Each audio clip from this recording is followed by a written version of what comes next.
भावांनो, दूध व्यवसायात असा प्रत्येकाचा एक दिवस येतो की त्याला असं वाटतं की यार व्यवसायात परवडत नाही, शिल्लक काही राहत नाही, अडचणी खूप यायला सुरुवात होती, गाया गाभण नाही राहती, चाऱ्याचं नियोजन बिघडतं, दुधाला भाव राहत नाही, अशा भरपूर अडचणी येत्या. आणि मग त्या ठिकाणी असं वाटतं की यार व्यवसायात येऊन चुकी झाली, व्यवसायात येऊन पस्तावा झाला.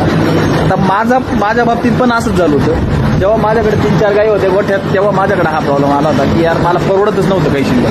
म्हणजे अशी परिस्थिती झाली होती की गाडीमध्ये पेट्रोल टाकायला सुद्धा पैसे शिल्लक राहत नव्हते, अशी परिस्थिती झाली. मग मला वाटायला लागलं होतं की यार व्यवसाय बंद करून टाकू. पण काय होतं, मी माझ्याकडे एक मार्ग ठेवेल नव्हता दुसरा कोणताच. त्याच्यामुळं मला हा व्यवसाय करणं भाग होतं आणि मी करत राहिलो. आणि काय झालं, मला एक अनुभव पण येऊन गेला होता व्यवसायाचा.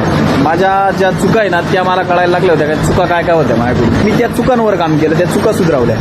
आणि अजून बघताय आपला असा एवढा मोठा व्यवसाय उभा राहिला, ही व्हिडिओ काढायला त्रास देते. तर आपला व्यवसाय मोठा झाला. काय होतं, अडचणी खूप येत्या. आपण जर थांबलो तर व्यवसाय थांबणार आहे. आणि प्रत्येकाची हीच कंडिशन येते का अनुभव येऊन जातो, सगळ्या गोष्टी येत्या, सेकंड लास्ट पायरीपर्यंत माणूस येतो आणि थांबून घेतो. तर भावांनो, तुमची पण अशी परिस्थिती आली असेल तर व्यवसायात थांबू नका.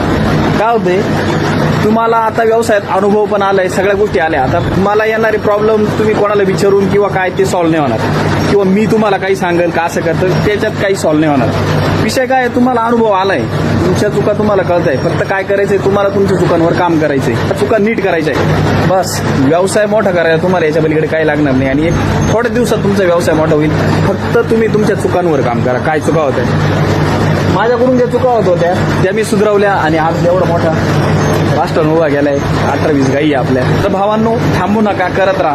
हा फेज प्रत्येकाच्या लाईफमध्ये आलाय. तुम्ही कोणताही मोठा गोठ्यावाला बघत असाल तर त्याच्या पण आयुष्यात अशा गोष्टी, अशा अडचणी आल्या आहे. तर तुम्ही पण थांबू नका आणि करत राहा. माझा विचार तुम्हाला कसा वाटला, आवडला असेल तर लाईक करा, व्हिडिओला शेअर करा आणि फॉलो केलं नसेल तर आता लगेच फॉलो करा. राम राम.